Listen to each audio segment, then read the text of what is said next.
Ladies and gentlemen, if you would, please rise for the presentation of the colors by the Montgomery County Sheriff's Office Honor Guard and the singing of our national anthem. All officers, attend. Huh!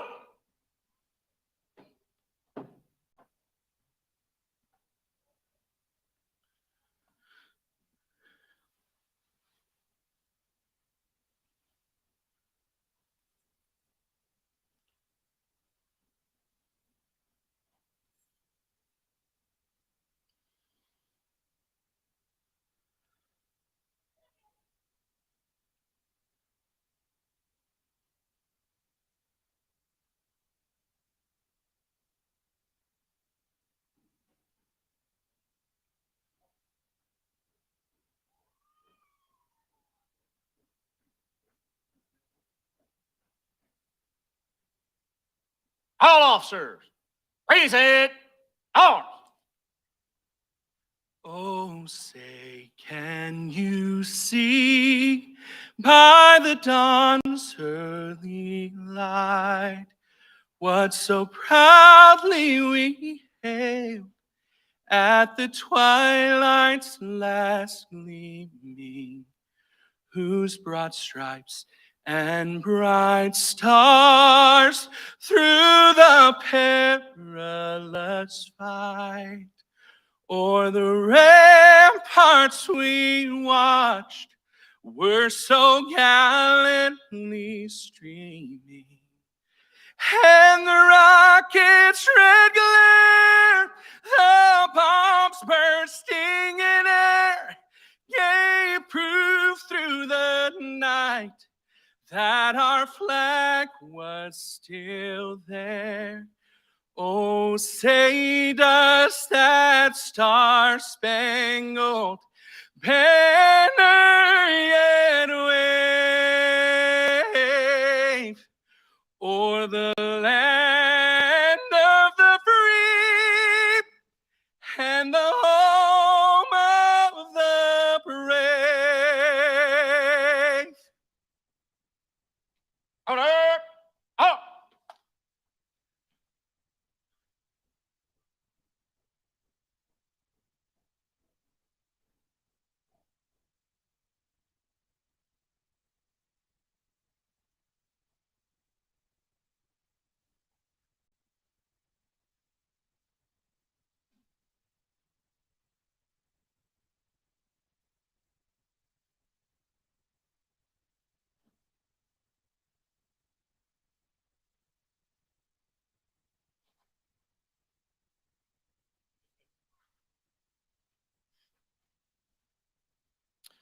Chaplain Evans, if you would come forward and give the invocation for us, please.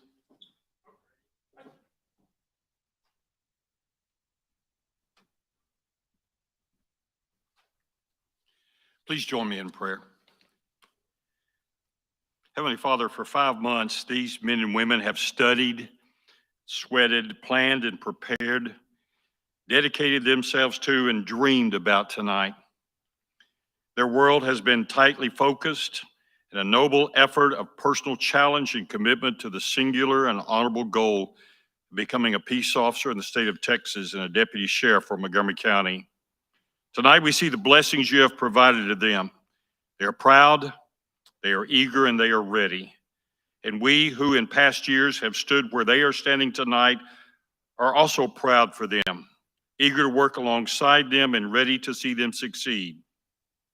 In a few moments, those who have answered our public's need in a divine call to public service will raise their right hand and take an oath of office. May they remember the purity of that oath when the dark days of trials come. May they embrace that oath when the years ahead, when they promote or take on a new job challenge. May they remember that oath when the stresses of serving others begins to cast doubts. And may they celebrate that oath as their family, neighbors, and fellow citizens applaud and recognize their dedication. We who stand beside them pray for a strong moral compass, for clear inner vision, for resolve to stand when others fall and to run forward with courage when others retreat to safety. Look lovingly upon these new deputies as we hold them up before you and commit them to your care. They will need your direction. They will need your wisdom. They will need your protection. And may they always remember your love. Bless our academy staff who faithfully poured themselves into these new deputies.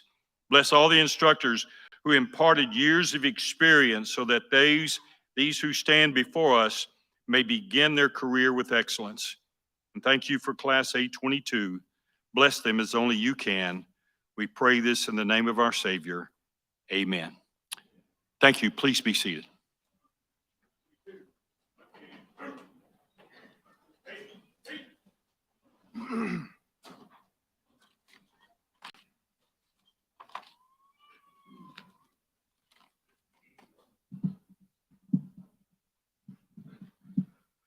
Good evening. Welcome to the graduation ceremony for the Montgomery County Sheriff's Office Basic Peace Officer Academy Class number A22. I'm Mac McKelvey. I'm the captain over the academy, and I'm fortunate to have under my command the finest staff and instructors in the state of Texas.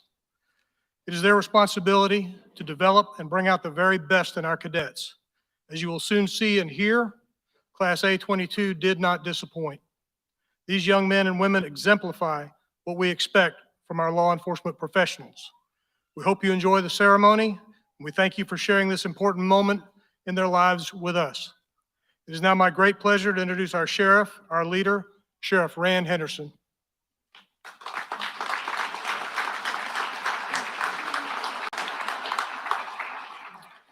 Well, welcome. Thank you all for being here. This is one of the greatest nights we have at the Sheriff's Office every year. I look forward to it, honoring these men and women that have are going to graduate tonight and become certified peace officers. It's a really big deal. Their sacrifice is not theirs alone. It's y'all's as well. You family folks that are out there, friends, children that have supported your cadets through this difficult matriculation that got them to graduation. So I want to thank each and every one of you with a round of applause.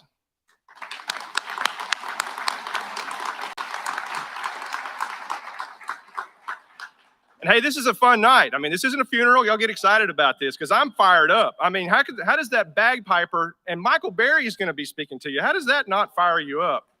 I mean, if you're not fired up, your wood is wet, right? That's absolutely right. That's a Michael Berryism right there. I always want to thank our Citizen Academy alumni that are here. They're wearing the white shirts. They greeted you when you came in. Little self-plug really quickly. Those family that may be interested, it's a Citizen Academy. It's a 13-week program that teaches you why we do what we do. So if you're interested in what your cadets have learned, some of that could be passed on to you. But these are graduates, and they're here almost all the time at every volunteer opportunity. So I thank every one of you for being here. Y'all are awesome. And there's a few folks that I want to recognize. I have an Academy Advisory Board that I have the honor of appointing. And we have some of those members present here tonight. These are folks that help and guide our curriculum at the Sheriff's Office and what we do at the Training Academy. Our chairperson, Chris Shoemate, is here. It's good to see you, Chris. Not present, I don't see Mr. Bozeman here. Steve Bozeman is a great friend. Randy Bates and his lovely wife Rayanne are here. Thank you so much for being here. Stephanie Wood, thank you, Stephanie. I think it's your first graduation. Thank you so much for coming. Not present is Barry Donahoe. And of course, my good friend and former commencement speaker, Jim Morris, is here. Thank you so much, Jim. And this couldn't be done without the staff putting it on, but I want to give a special shout out to Courtney for putting this together. And it's just, you've done a great job and really appreciate everything that you do. You and Melissa are the backbone of putting this together. So thank you so much. And then there's some elected officials that are here. My very good friend, the greatest justice of the peace that ever walked the waters of Precinct 1 in Willis and Montgomery areas, Judge Wayne Mack is here. Great to see you, Judge Mack. And, oh, you got to give Judge Mack some applause. I mean, he's a rock star. And then we've got representatives from the district attorney's office. Kelly and Mike are both here. Mike Hawley, the first assistant, thank you so much for being here. Really appreciate your presence. And just means the world to me that y'all were able to make it tonight. And of course, there were some special friends that came along with Mr. Berry. And we have Matt Bryce, who's the owner of the Federal American Grill, which you haven't been there. It's pretty awesome. It's across the street. Ray Sinkowitz is here. Hey, Ray, thank you so much. Jerry McGill, and who Mike Berry described as his two best friends, a fellow named Dan Pastorini. You may have heard of him. Yes, it's that guy. And hang on, there was one more. Oh, there's 5 of us total. That was 5, so I misread. I can't count. I should have put my glasses on. But thank y'all so much for being here. I really appreciate you, having you tonight. So with that, I'm going to tell you a little bit about Michael Berry. He's known as the Czar of Talk. He talks for 5 hours a day to a national audience that spans from stations in New York to Portland, Los Angeles to Florida. He also talks to millions of people every month on his podcast. Michael Berry was born in Orange, Texas, went to college and law school, started practicing law, and then repented from his evil ways of lawyering and got into the slightly less disreputable business of politics. He was the mayor pro tem of Houston, where he says his greatest accomplishment was doing ride-alongs with officers and being named the Houston Police Officers Union Councilman of the Year. Michael Berry was named the 9th most influential talk show host in America by Talkers Magazine. He was named the top talk host in America by iHeartMedia the first year of this prestigious award. He just celebrated the 30th anniversary of being married to Nandita Berry, the former Secretary of State of Texas.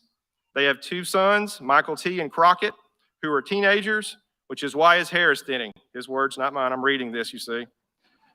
He is a self-described holster sniffer and a huge fan of law enforcement. Please welcome the Czar of Talk, Michael Berry.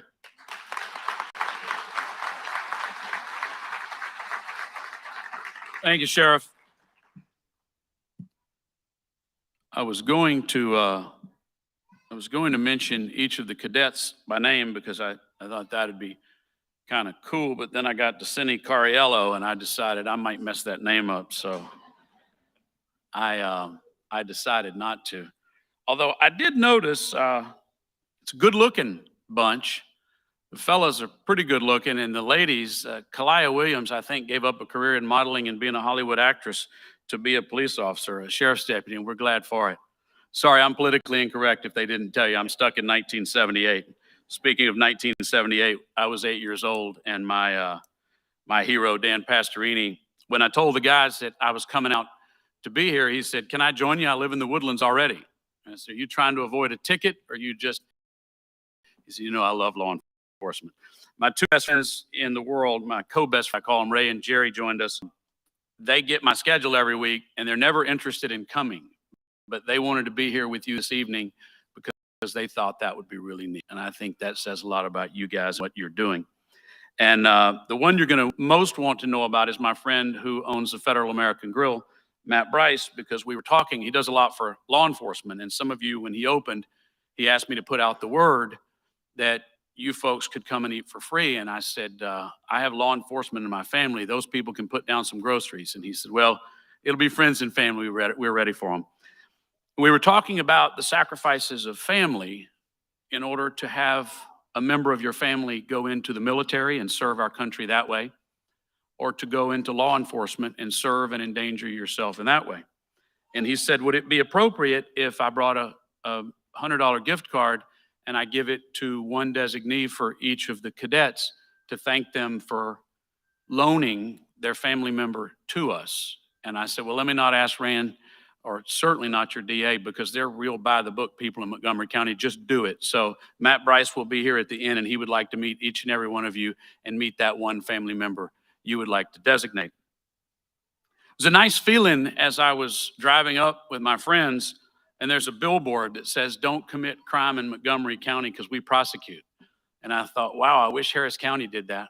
What a nice place to be when you are beloved.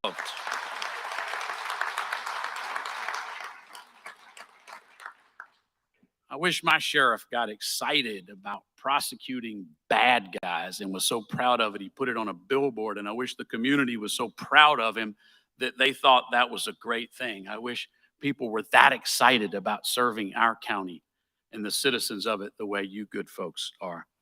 I asked my listeners a while back if they would tell me if you were addressing a class of cadets that were about to wear the badge and gun and serve and protect the least among us, what would you tell them? And I read so many wonderful emails from so many people. I wish I could have read every one of them, but I'm going to read about 400 right now. No, I'm not. One lady told me that in December, her husband took his own life. And she said, I don't know if you've ever been around that process, but it's pretty awful, and you don't prepare for it. She said it was hours on end. It was at our home. And once everybody was gone, there was one deputy who stayed back. And she sat there with me the whole day. And it feels like it was yesterday. She told me her name. And she said, I'll never forget that. Well, that's not what people think of when they think of a law enforcement officer. But that's what you do. That's what you do if you're the best of the best. And that meant a lot to me because my brother passed in January. He died of COVID. It was considered in the line of duty. He was a 30-year sheriff's deputy. And at his funeral, of all the stories of my brother goofing around, he lost a gun one time and that had to be registered. That's a funny joke in our family. And then he shot a mule that he wasn't supposed to because they couldn't get it out of the road. And the ranch owner told him to get it out, but then reported him because they didn't move the mule. And he said, I kill the mules, I don't move them, that's your job. There were a lot of funny stories at my brother's funeral, but the one that wasn't was a very similar story. And a woman's husband had taken his own life, and my brother, she said, had sat there with her all day, even after his shift was over. And that was 10 years ago. And that still meant something to this day. I'd like to say that I don't think any of you will ever have that experience, but sadly, I bet some of you will. And I hope you'll remember, that's going to be more important than any law you ever enforce. I would like to close, because I believe in the be brief and be seated, with a quick little story. Shouldn't take me more than an hour. Paul Harvey, y'all must have been worried I was going to talk a while, because that's the only laugh line I get is when I tell how long I'm going to talk. Paul Harvey was my hero in radio, he and Rush Limbaugh. Paul Harvey, for you can go home and ask your parents, had a bit he did for over 1,200 stations. It was over 2,000 stations around the world called The Rest of the Story. And he would glamorize the farmer, and he would talk about what's going on in this country and what he was worried about. But I don't know that he ever had a more powerful piece than when he was talking about law enforcement officers. His father, when he was just a very, very young man, as small as some of these kids I see, and I'm happy to see them here. He was that young in Tulsa, Oklahoma, when his father was gunned down by two men committing a robbery that he interrupted. And that story stuck with him for the rest of his life. And he wrote this beautiful piece. I'll say a policeman, you think sheriff's deputy. A policeman is a composite of what all men are, the mingling of a saint and a sinner, dust and deity. Gold statistics wave the fan over the stinkers, underscore instances of dishonesty and brutality because they are new. What they really mean is they are exceptional, unusual, not commonplace. Buried under the frost is the fact less than 0.5% of policemen misfit the uniform. That's a better average than you'd find among the clergy. What's a policeman made of? He of all men and women is once the most needed and most unwanted. He's a strangely nameless creature who's sir to his face and fuzz to his back. Your grandparents will tell you that's what used to disparagingly call the police. It's gotten a lot worse over the years. He must be such a diplomat that he could settle differences between individuals so that each think he won. But if the policeman is neat, he's conceited. If he's careless, he's a bum. If he's pleasant, he's flirting. If not, he's a grouch. He must make an instant decision which would require months for a lawyer to make. He must make an instant decision, but if he hurries, he's careless. If he's deliberate, he's lazy. He must be first to an accident and infallible with his diagnosis. He must be able to start breathing, stop bleeding, tie splints, and above all, be sure the victim goes home without a limp or expect to be sued. The police officer must know every gun, draw on the run, and hit where it doesn't hurt. He must be able to whip two men twice his size and half his age without damaging his uniform and without being brutal. If you hit him, he's a coward. If he hits you, he's a bully. A policeman must know everything and not tell. He must know where all the sin is and not partake. A policeman must, from a single strand of hair, be able to describe the crime, the weapon, and the criminal, and tell you where the criminal is hiding. But if he catches the criminal, he's lucky. If he doesn't, he's a dunce. If he gets promoted, he has political pull. If he doesn't, he's a dullard. The policeman must chase a burn lead to a dead end, stake out 10 nights to tag one witness who saw it happen but refuses to remember. Policemen must be a minister, a social worker, a diplomat, a tough guy, and a gentleman. And of course, he'd have to be a genius, for he will have to feed a family on a policeman's salary. I watched your video on your website. I hope some of you have seen it. It's called The Call, before I came out today. And when you start watching it, it's a very well done professional video that looks like it's a movie quality. And at the beginning of the video, there's a call made because there is a robbery in progress of a retail store. And 2 shots are fired, but you don't know who's hit. You just see the bullets drop. It's very powerful. And I immediately thought the call was the call to dispatch. But as the video proceeds along, you see the various parts of the department coming out. And you see the investigators, you see the patrol officer, you see the dispatch. And at the end, you realize that the call, in a Christian sense, is the call to duty, the call to respond. Sheriff Henderson even had his hair cut perfectly for the video, and at the end, everyone comes together. These are the men and women who've answered the call. And now you join the ranks of those who've answered the call. And as a citizen, as a father, as a husband, as a son, I'm glad you did. Thank you.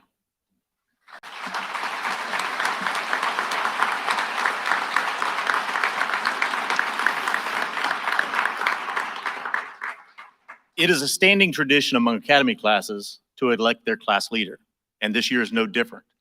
Class A22 has elected Cadet Mario Romero. Mr. Romero.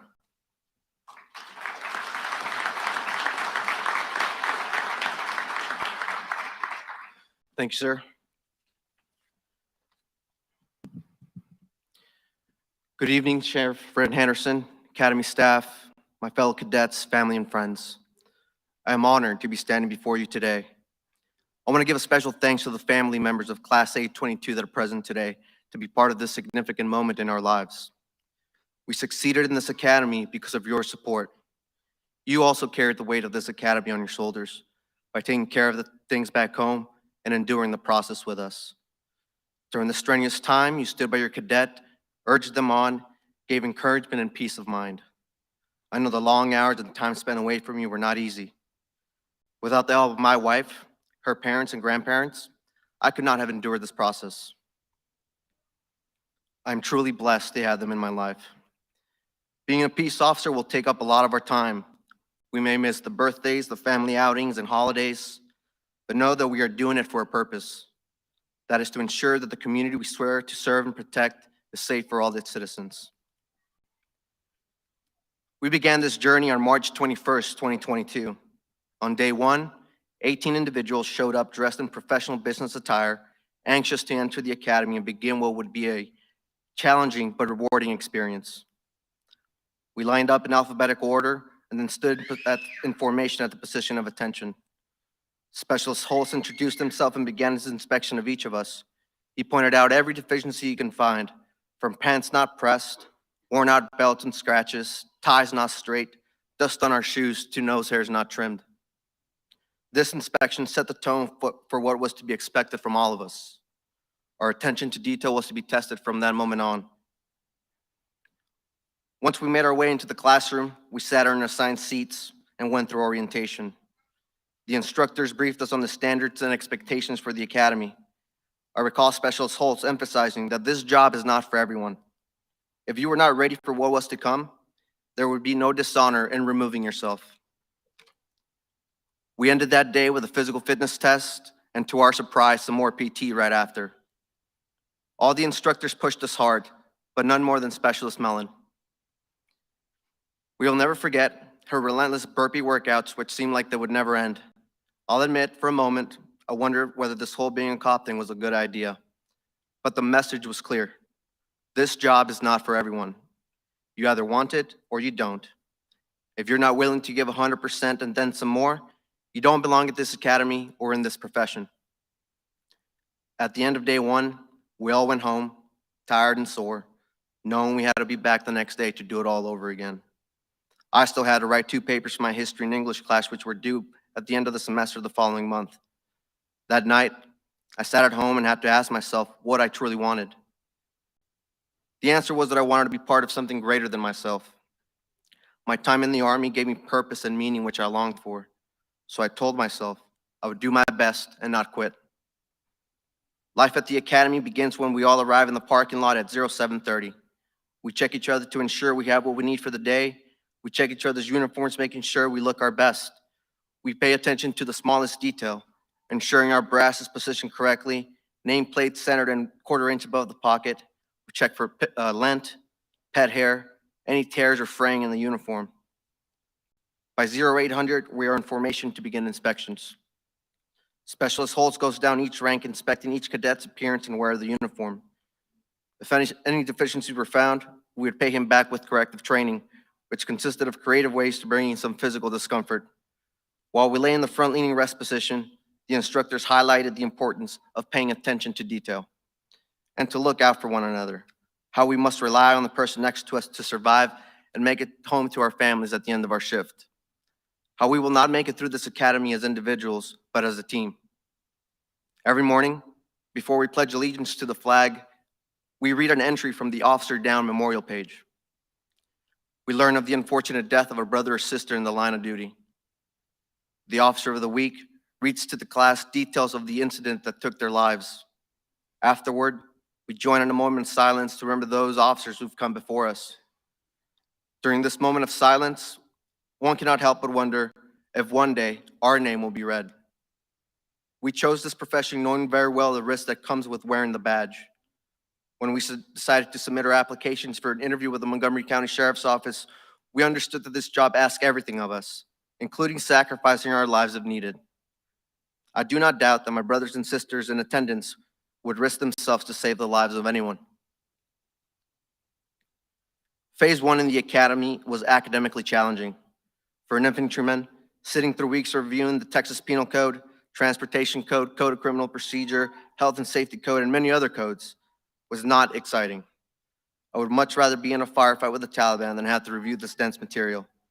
However, Those things are a core of a peace officer's knowledge to go out into the streets and perform the job. Without that knowledge, you're useless to the public you serve and to the peace officers who will need your help. Our instructors constantly reminded us to trust the process. In phase 2 of the academy, things began to take better shape. We began to apply the knowledge and understanding of the material from phase 1. Perhaps the most crucial moment in this phase was during the arrest, search, and seizure and force options, where we ran through scenarios. We were put in an unfamiliar environment, using our knowledge and reasoning to resolve problems. Scenarios put into perspective what it would be like out on the streets. It was the most realistic training we could get to prepare us for the job. We all made mistakes, some more serious than others, including myself. But the lessons learned in these exercises will stick with all of us until the day we die. Those mistakes will not be made again. I hope that the Academy can find ways to add more of these exercises into future Academy classes. It would be of great benefit to cadets and the public. This phase ended with ground fighting. The most important lesson we all took from those brutal 3 days on the mat was that our fight is coming. It's not a matter of if it happens, but when it happens. Will we be ready to fight a person, fight for our life? Having to fight off Specialist Haynes was like hitting a brick wall and realizing that this is only a training exercise and that the real fight for my life is indeed coming. I believe every cadet went home that day with a conscious decision that we all need to continue training in ground fighting techniques and continue to stay in shape. Phase 3 was the most enjoyable by far.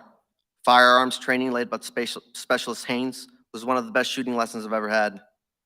I believe my fellow cadets would agree that the most fun we've had in this academy was during the emergency vehicle operations course.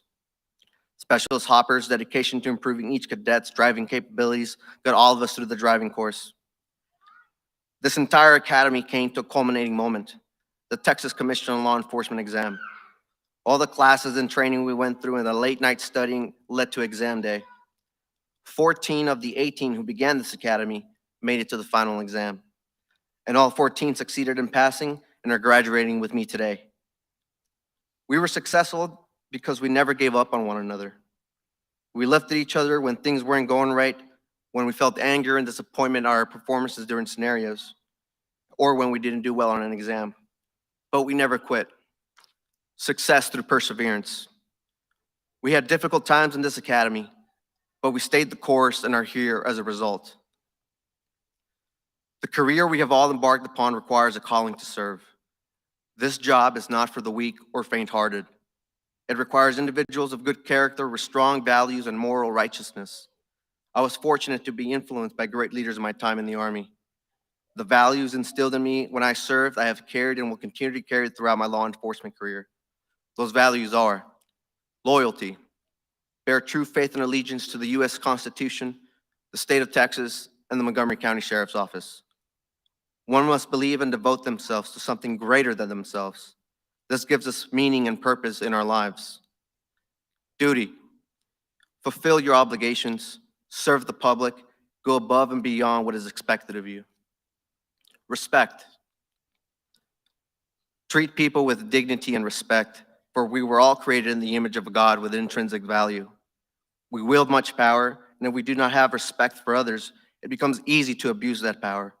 Therefore, treat others the way you would want your family members to be treated. Selfless service. Put the welfare of the public and your teammates before your own. Above anything else, it requires love for fellow man. In the Gospel of John, chapter 15, verse 13, we read, "Greater love has no one than this, than to lay down one's life for his friends." Honor. Live up to the values you stand for. It is easy to state what your values are. It is harder to live up to them. Integrity. The Russian author Alexander Solzhenitsyn wrote, "Live not by lies." You can resolve to live your life with integrity. Let your credo be this: let the lie come into the world, let it even triumph, but not through me. So I ask all of us here tonight to not be part of the lie. Do not promulgate the lie. Do not lie. For lies poison everything, and restoring things to the natural state becomes difficult. Instead, stand for truth, objective truth, for one word of truth outweighs the world. Personal courage. the ability to stand up to fear, danger, or adversity. It requires courage and strength to stand up to the evil of this world that is ever more present in our society. When evil manifests in society, in people, the only thing that can stop it is those who stand for what is moral and just. Do not compromise your values. Do what you know is legal, ethical, and moral. A22, it was a privilege to have gone through this academy with you all. We are forever tied together. It was an honor to have been your class leader. I am incredibly grateful that God led all of us to where we are today. I pray that we all have long and successful careers with the Montgomery County Sheriff's Office, that we continue to be blessed by God, and that God watches over everyone here today. I wish you all the best. Stay motivated and continue to persevere. Thank you.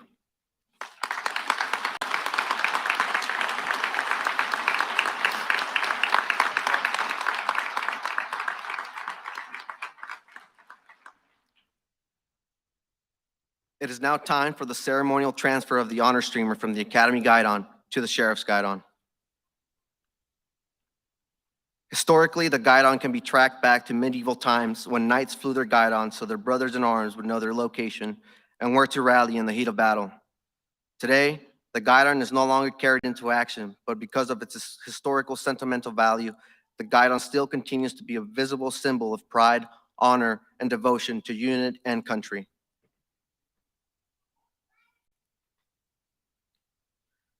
The guidons before you represent the Montgomery County Sheriff's Office Training Academy. One stands in the training academy and the other resides at the Sheriff's Office. In keeping with tradition, Specialist Holtz will now transfer Class A22's honor streamer, which states our class motto, success through perseverance, to Sheriff Henderson's guidon.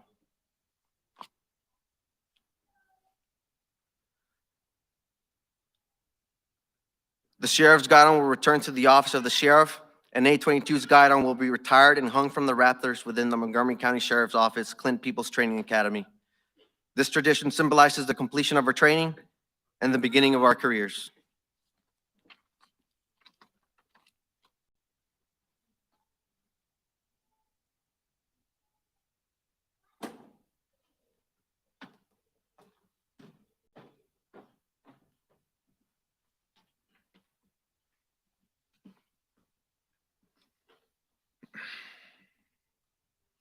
On behalf of the Montgomery County Sheriff's Office Advisory Board, we will present a certificate and a token of appreciation, in addition to the awards earned by the following cadets. The award for Class Valedictorian and Top Athlete will go to Cadet Trevor Rivers.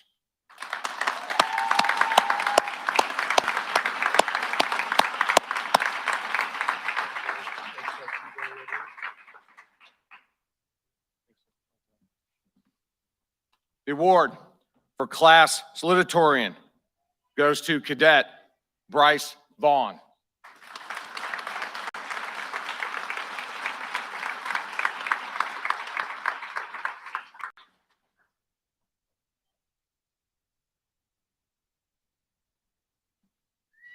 The award for Class Top Gun goes to Cadet Trevor Hett.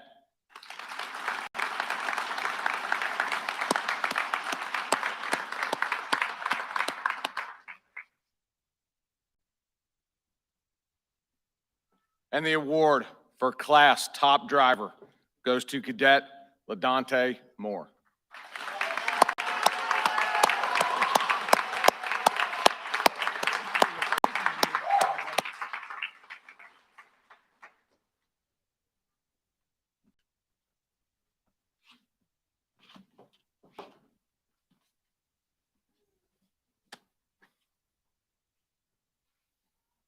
Specialist Hulse, please ask your class to stand for one last time as cadets.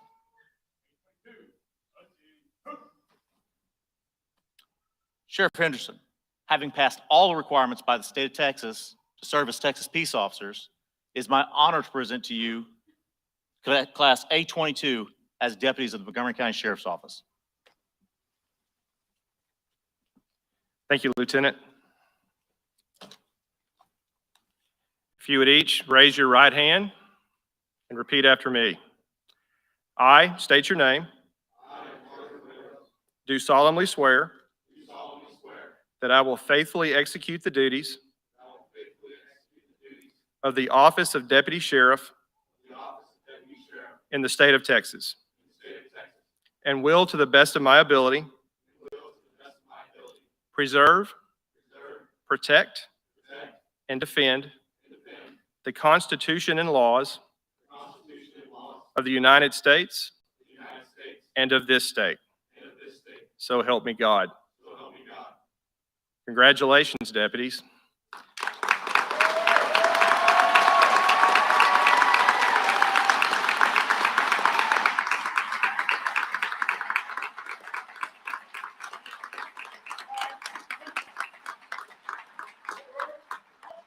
Now here comes the fun part. We're going to put some badges on them.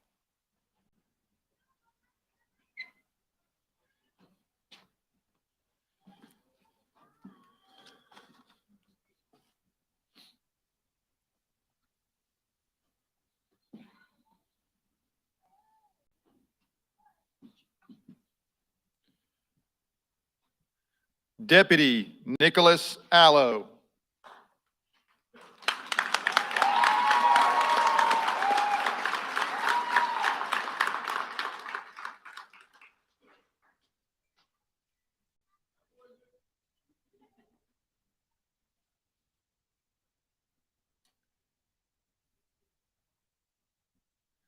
Deputy Jeffrey Bray.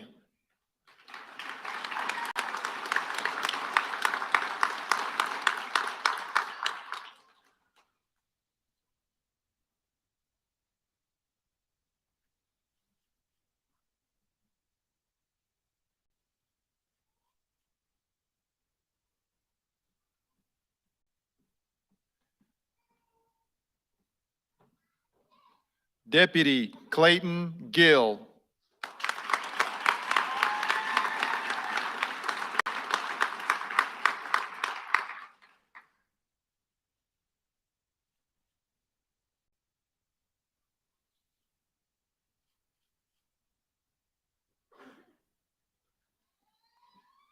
Deputy Sarah Golis.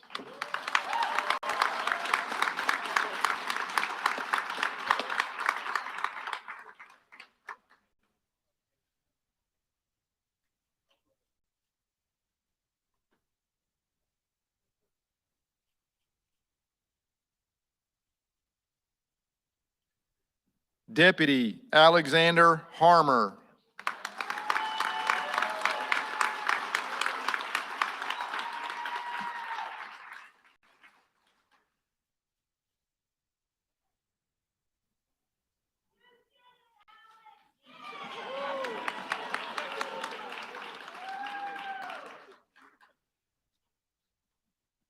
Deputy Trevor Hett.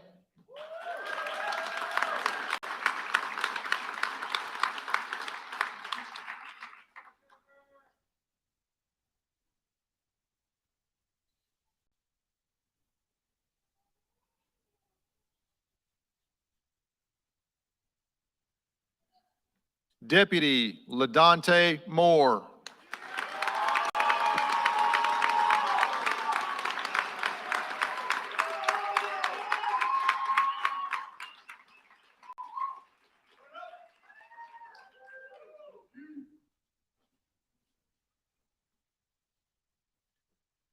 Deputy Jason Owens.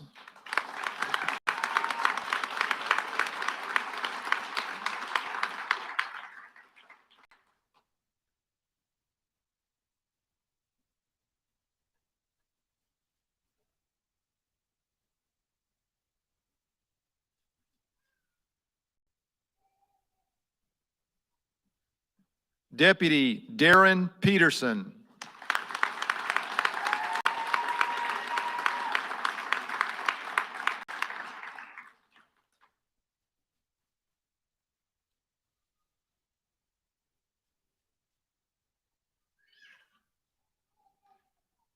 Deputy Trevor Rivers.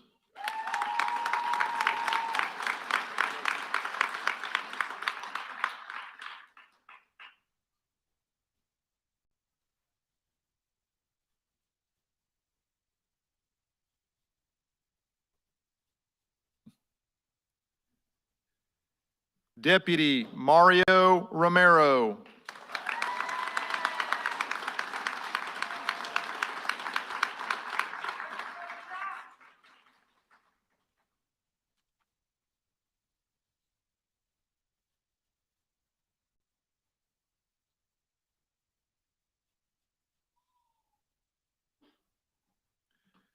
Deputy Nicholas Cini Cariello.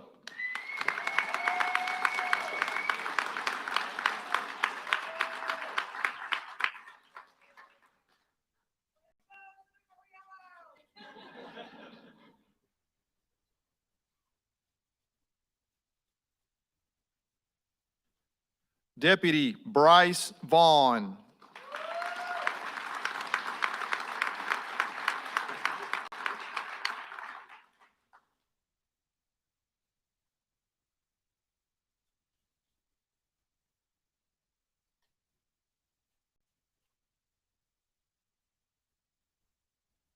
Deputy Kalaya Williams.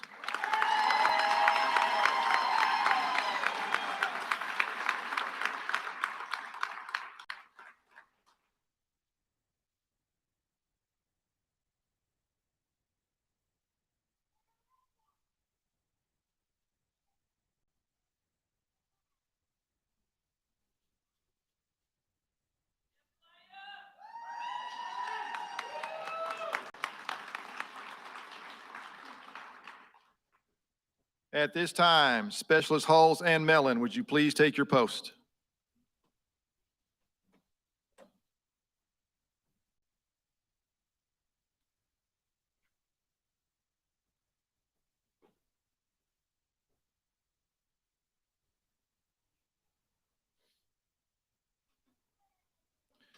During their time at the Academy, the cadets are tasked with several responsibilities in addition to their academic obligations. One of those assigned tasks is to raise both the Texas and American flags to be flown in front of the Clinton People's Training Academy each morning and to lower them at the end of each day. This task symbolizes the continuing dedication of each cadet to maintain their role as defenders of the Constitution, as well as a duty to uphold the laws and principles of this great state and nation. In honor of this commitment, the Academy instructor staff would like to recognize a member of Class A22 for their performance throughout the Academy.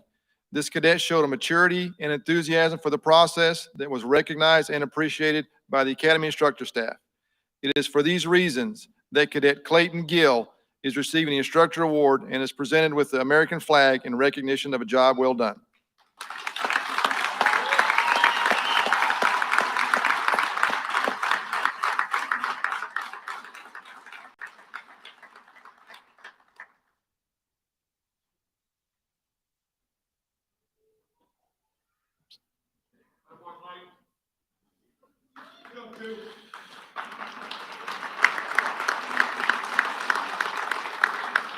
In addition, the Academy instructor staff would like to recognize a cadet that never wavered in their commitment to improving themselves at each phase in the Academy. They are observed helping their classmates after dismissal and setting an example for others to follow at various times. It is for these reasons that Cadet Kalaya Williams is awarded the title of Distinguished Cadet and presented with the Texas flag in recognition of her performance.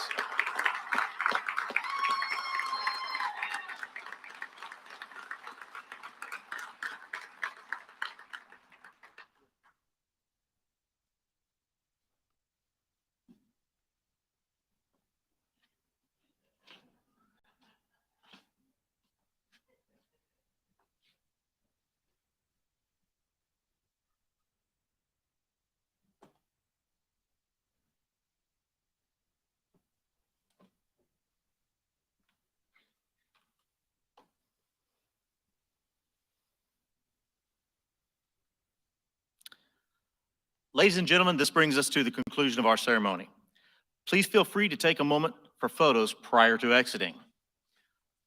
I myself would like to take a moment to personally thank everyone for coming and celebrating this next step with these men and women. It has been a trying experience for everyone involved over the past 5 months. I would like to thank Sheriff Henderson for making this cadet class possible. I would like to thank the MCSO Advisory Board for their assistance and help with this.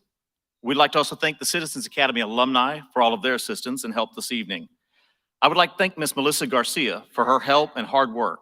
Lastly, I am blessed with the most amazing staff who do an excellent job and without whom none of this would be possible. I want to express my deepest thanks to Lieutenant Donald Goldsby, Sergeant Eric Hoffman, Sergeant Lee Smith, Specialist David Haynes, Specialist Jason Hopper, Specialist James Hulse, Specialist Ashley Mellon, Registrar Courtney Mishu, and Quartermaster Melissa Ronquillo. I ask that everyone please remain seated until our newest deputies have exited the room. Ladies and gentlemen, I present to you the newest deputies of the Montgomery County Sheriff's Office. Specialist Hulse.